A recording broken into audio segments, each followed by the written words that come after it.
¿Sabías que un robot acaba de construir el cerebro de otro robot? Y no, no es el guión de una película de ciencia ficción, ha pasado de verdad. Y lo más alucinante es que no hubo ni un solo programador humano escribiendo una sola línea de código para crearlo. Muchos conoceréis la leyenda americana de John Henry, un hombre de una fuerza sobrehumana, un obrero del ferrocarril que, martillo en mano, compitió contra un martillo de vapor, una máquina, para ver quién podía cavar un túnel más rápido. La leyenda cuenta que John Henry ganó, pero murió de agotamiento justo después. Durante más de un siglo su historia ha sido un símbolo de la lucha del espíritu humano contra la máquina. Pues bien, parece que acabamos de presenciar un nuevo capítulo en esta historia y esta vez el resultado es diferente. Hoy veremos un paper científico que podría cambiar las reglas del juego para siempre en el mundo de la robótica y la programación. Se titula, muy apropiadamente, Un robot construye el cerebro de un robot, y su autor es Peter J. Burke, de la Universidad de California. Este documento no propone una teoría, demuestra con pruebas de vuelos reales que una inteligencia artificial puede generar de forma completamente autónoma todo el software necesario para una estación de mando y control de un dron. Así que la pregunta es, ¿estamos ante el fin de los programadores como los conocemos? ¿Qué significa que una IA pueda crear cerebros para máquinas? Quedaos conmigo porque vamos a ver esta increíble hazaña tecnológica, a entender cómo funciona y a explorar las vertiginosas implicaciones que tiene para nuestro futuro. Empezamos. Vale, para entender la magnitud de esto primero tenemos que saber qué es exactamente el cerebro de un dron. No es una sola cosa, sino un sistema con varias capas, muy parecido a nuestro propio cerebro. En la base tenemos lo que podríamos llamar el cerebro reptiliano. Este es el firmware de bajo nivel como ArduPilot o PX4. Su trabajo es mantener el dron estable, controlar los motores miles de veces por segundo. Es como nuestra capacidad de respirar o mantener el equilibrio, funciones automáticas que no pensamos conscientemente. Crear esto desde cero es una tarea titánica. ArduPilot, por ejemplo, tiene cerca de 1 millón de líneas de código. Las IAs actuales de momento no están preparadas para algo así. Luego, en la cima, tendríamos el neocórtex, la parte del pensamiento superior. En un dron esto sería un sistema operativo como ROS, que se encarga de la autonomía real, navegación compleja, esquivar obstáculos, tomar decisiones estratégicas. ROS también tiene cientos de miles de líneas de código escritas por humanos. Y de nuevo está fuera del alcance de las IAs actuales para crearlo desde cero. Y aquí, en medio, está la clave de nuestro vídeo, el cerebro intermedio. Este es el software que hace de puente. Traduce órdenes de alto nivel como ve a este punto del mapa o aterriza ahora en comandos que el cerebro reptiliano pueda entender. Normalmente este software se ejecuta en un ordenador en tierra y se llama Estación de Control en Tierra, o GCS. Programas como Mission Planner o K-Ground Control son los más conocidos. Y es precisamente este cerebro intermedio, esta GCS, la que la IA ha construido desde cero, pero no ha creado una simple copia de lo que ya existía. Le ha dado dos giros increíbles. A diferencia de Mission Planner, que necesita instalar en un PC con Windows o Linux este sistema llamado WebGCS, es un sitio web. Esto significa que puedes controlar el dron desde cualquier dispositivo con un navegador, tu portátil, una tablet o incluso tu móvil, desde cualquier parte del mundo. Esto democratiza enormemente el control de drones. Y ahora el giro que lo cambia todo. La IA no solo programó una web para controlar el dron, programó al dron para que sea la propia web. El software no corre en un ordenador en tierra, sino en un pequeño ordenador acompañante. En este caso, una Raspberry Pi, a bordo del propio dron. El dron se convierte en un sitio web en el cielo. Crea su propia red Wi-Fi y tú simplemente te conectas a él con tu portátil y un navegador. No necesitas ningún software especial. Nada. Esto es algo que hasta donde sabemos no se había demostrado antes. Y repito, ni una sola línea de código fue escrita por un humano. La IA lo hizo todo. Ahora la pregunta es, ¿cómo lo hizo? El proceso no fue un simple escríbeme un programa y listo. Fue una auténtica odisea de desarrollo, una colaboración entre el investigador humano y la máquina. El paper lo describe como vibe coding, algo así como programar por sensaciones, guiando a la IA con prompts.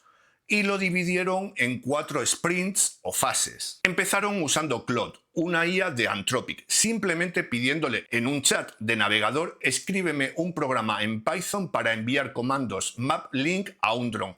Ahora crea una web con un botón para que despegue. Ahora añade un mapa con la ubicación del dron. Y la IA no solo obedecía, incluso sugería mejoras. De repente la IA dijo: ¿te gustaría que añadiera funciones como planificación de múltiples waypoints, vuelta a casa o geofencing? Y ahí está, la propia IA sabía qué funciones son útiles para un dron y las ofreció. Esto demostró el potencial desde el primer momento. Pero entonces chocaron contra un muro. El investigador cuenta que la experiencia les recordó a cuando tenía 12 años y programaba un juego de rol en su Commodore con 4K de RAM. Se quedaba sin memoria enseguida. Aquí pasó lo mismo. El chat de Claude alcanzó su límite de tokens, su memoria, y mostró un mensaje. Esta conversación ha alcanzado su longitud máxima. Fin de la partida. El proyecto quedó abandonado.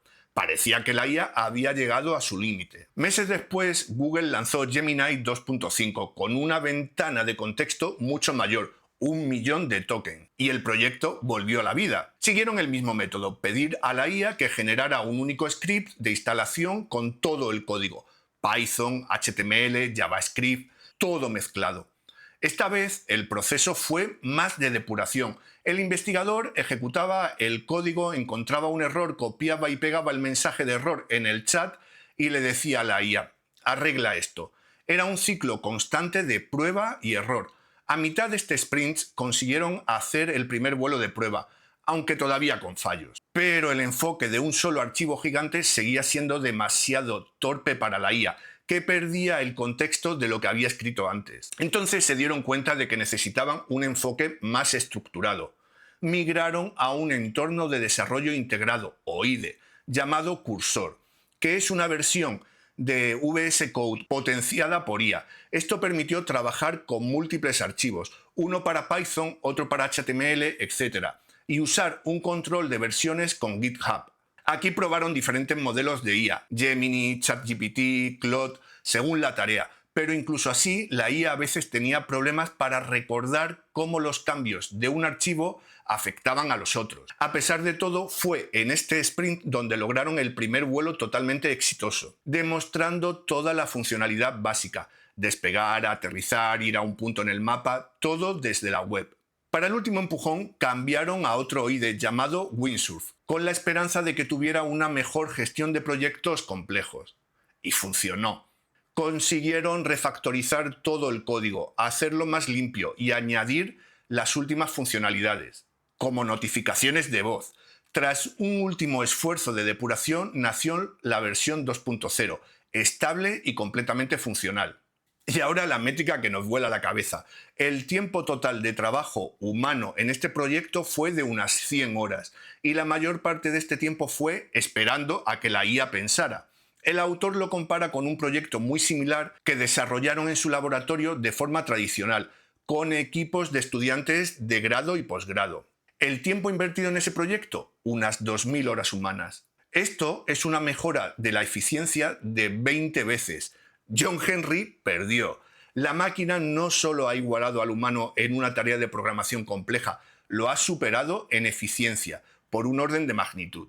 Bien, el cómo es impresionante, pero ¿qué tal funciona? ¿Es un código robusto? La propia IA, cuando se le pidió, dibujó este diagrama de su arquitectura.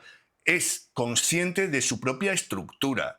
Eligió usar un framework de Python llamado Flask para el servidor web, WebSockets para la comunicación en tiempo real y la librería PyMapLink para hablar con el dron. Según el autor del paper, que tiene años de experiencia, la elección de la arquitectura es excelente para este tipo de aplicación de un solo dron. La IA no solo programó, sino que también diseñó bien la solución. Y en el aire, ¿el resultado fue impecable en su versión final? El equipo realizó múltiples vuelos de prueba con un pequeño dron de menos de 250 gramos que llevaba la Raspberry Pi 02W a bordo. La secuencia de prueba fue la siguiente: controlada enteramente desde la interfaz web, sin tocar el mando de control manual de respaldo. Armar los motores. Despegar a una altitud predefinida. Volar a un punto seleccionado en el mapa con un clic. Y finalmente, volver al punto de lanzamiento. Todo funcionó a la perfección. Además, una parte clave del desarrollo fue la simulación. El sistema se probó exhaustivamente con un dron virtual que se ejecuta en la nube, en un servidor de Linux. Esto permite probar el 99% de las funciones de forma segura sin arriesgar un dron físico, y es una forma excelente de depurar el código generado por la IA. Y esto nos lleva a un punto crucial, la seguridad. Usar código generado por una IA para controlar un objeto volador sin que un humano lo haya auditado línea por línea es francamente algo que da respeto. El propio autor lo reconoce, por eso tomaron precauciones muy estrictas. Volaron en un campo grande y sin gente. Siempre tuvieron un piloto con un mando de control manual como respaldo, listo para tomar el control en cualquier momento. E implementaron una geocerca estricta en el software para que el dron no pudiera salir de un área segura. La seguridad es lo primero y es fundamental que en esta era de desarrollo autónomo no lo olvidemos. Después de analizar este trabajo es imposible no quedar fascinado y, por qué no decirlo, un poco abrumado.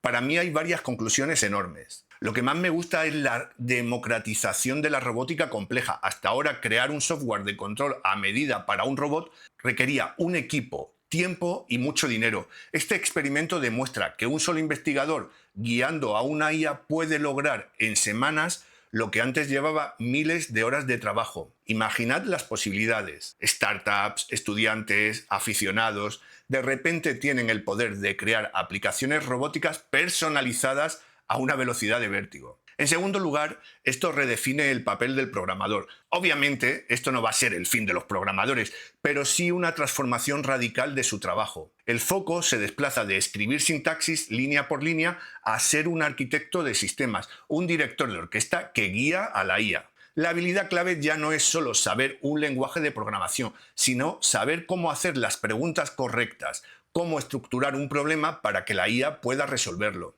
Es el auge de la ingeniería de prompts a un nivel muy sofisticado. Y por supuesto está la pregunta de millón, la que todos tenemos en mente. ¿Estamos creando a Terminator? El paper lo menciona con humor, pero es una preocupación legítima. Lo que este trabajo demuestra es que la IA es una herramienta increíblemente poderosa. Pero como vimos, es una herramienta que sigue bajo el control humano. El investigador establecía los objetivos, depuraba los errores y, lo más importante, implementaba los protocolos de seguridad.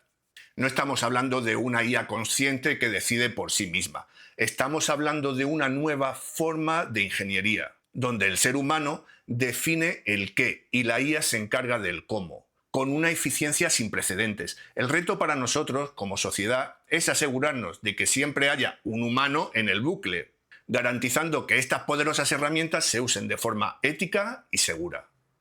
¿Qué opináis vosotros? ¿Os emociona? ¿Os preocupa? ¿Os da igual? Dejádmelo saber en los comentarios. Me encantaría leer vuestras reflexiones. Y si te apasiona la tecnología que está dando forma a nuestro futuro y quieres más análisis como este, no olvides darle al me gusta, suscribirte y activar la campanita para no perderte el próximo vídeo. Gracias por acompañarme. Nos vemos.